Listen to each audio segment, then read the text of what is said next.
വംശഹത്യ നടത്താം, അത് സ്വയം രക്ഷയായി ന്യായീകരിക്കപ്പെടും. വംശഹത്യയെ വിമർശിച്ചുകൂടാ, അത് തീവ്രവാദമായി ചിത്രീകരിക്കപ്പെടും. ലോകത്തിൻ്റെ ഈ അവസ്ഥയെപ്പറ്റിയുള്ള ഒരു പോസ്റ്റർ ഇതാ. നാം ജീവിക്കുന്ന ഈ ലോകത്തിൻ്റെ സ്ഥിതി ഒന്ന് ആലോചിച്ച് നോക്കൂ.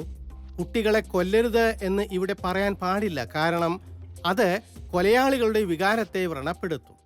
മുൻകാലങ്ങളിൽ ഈ പ്രസ്താവന ഒരു നേരം പോക്കായി മാത്രമേ കാണുമായിരുന്നുള്ളൂ. ഇന്ന് അത് സത്യമാണ്, പൊള്ളിക്കുന്ന സത്യം. കുട്ടികളെ കൊല്ലരുതെന്ന് പറഞ്ഞാൽ അത് സെമിറ്റിക് വിരുദ്ധതയാകുന്ന സ്ഥിതി.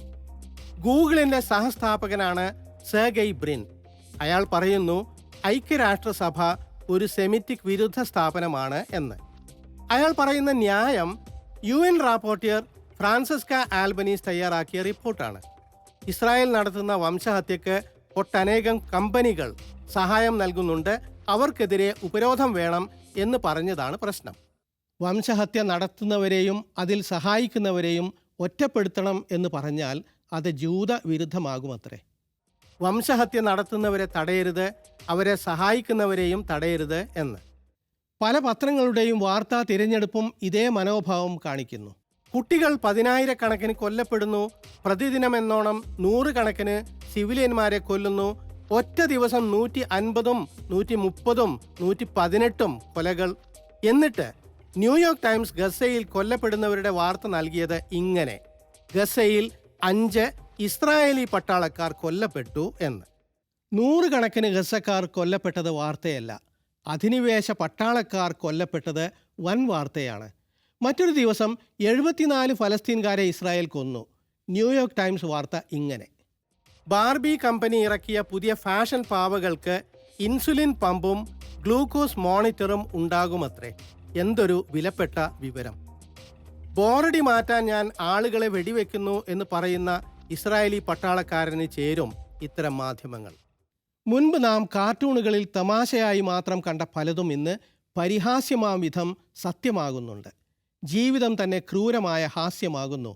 ദ അണിയൻ എന്ന ആക്ഷേപഹാസ്യ മാഗസിനിലെ ഹാസ്യ തലക്കെട്ടുകൾ ഇപ്പോൾ ഫലത്തിൽ ഹാസ്യമല്ല, വാർത്ത തന്നെ ആയി മാറുന്നുണ്ട്.